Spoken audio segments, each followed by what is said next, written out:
ஃபைனலாக பார்த்தீங்கன்னா மலையோட உச்சி டாப்புக்கு வந்துட்டோம். ஐயோ ரோடே இல்லைங்க, ஃபுல்லாக கல்லும் பாதையுமா இருக்குது. இதில் என்ன ஒரு கொடுமைனா என் கையில் ஹெல்மெட்டு, என்னோடய பிபிக்யூ ஷூவு எல்லாம் எடுத்துகிட்டு போக வேண்டியதாக இருக்குது. குனிஞ்செலாம் போக வேண்டியதாக இருக்கு. ஏன்னா ரோடை பாருங்களேன், இதுதான் பாதையாங்க, இப்படி தான் போகணும். யோ பில்லியன் ரைடர், யோ எங்கேயா எங்கேயோ குரல் கேட்குது, விட்டு போகாதையா இதுயா.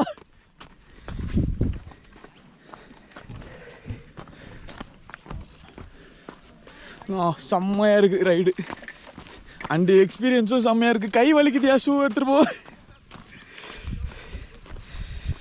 வாவ் வேற லெவல்.